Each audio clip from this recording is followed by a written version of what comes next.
it's telling me something about possible states of the world and the associated likelihoods. I'm never going to be able to predict where this purple vertical line falls. That's not my goal. I'm trying to get a sense of the likelihood of observing different values. That is precisely what I get with this random variable. So what's the problem with this model? Well, there's a lot of problems with this model in practice. And we're going to look at a real example right now of the violated assumptions.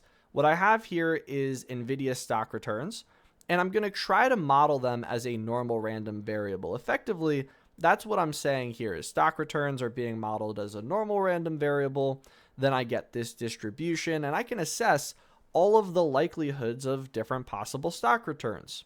That would be certainly useful information for me. Well, what does this tell me? It says the likelihood of me observing something way out here, right, way out in this tail, all the way beyond maybe 4 standard deviations, is near zero.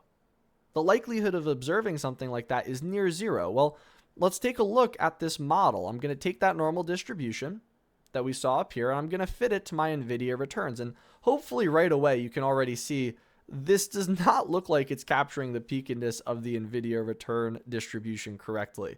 These blue bars represent the NVIDIA returns. This purple distribution is our model, our random variable model for these returns. And right away, we can see if we go out into the extremes, we're observing values all the way in these extremes.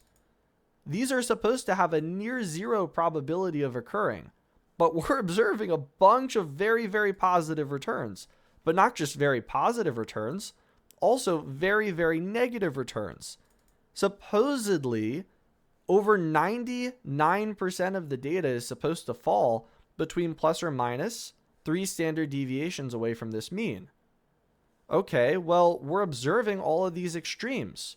What is the likelihood of observing those extremes? Well, if we abided by this model, remember, we're modeling this with a purple distribution here.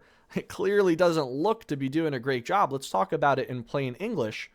If the purple distribution was the true distribution for NVIDIA returns, that is, if NVIDIA returns really came from this purple distribution that we're trying to use to assess the likelihood of different states of the world, then every single one return we saw beyond 4 standard deviations would take an average of 125.3 years to see for the first time.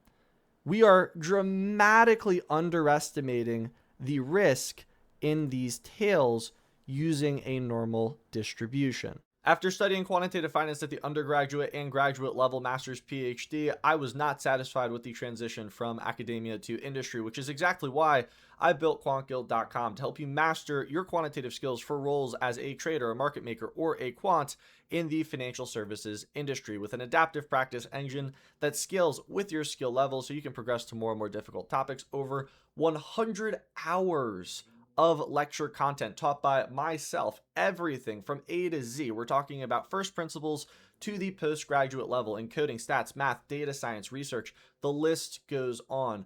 Quant Guild is the platform that I wish I had when I was coming up to be a quant, and that is exactly why I built it for you guys. So if you're looking for roles in the financial services industry as a trader, a market maker, or a quant, check out quantguild.com to master your quantitative skills.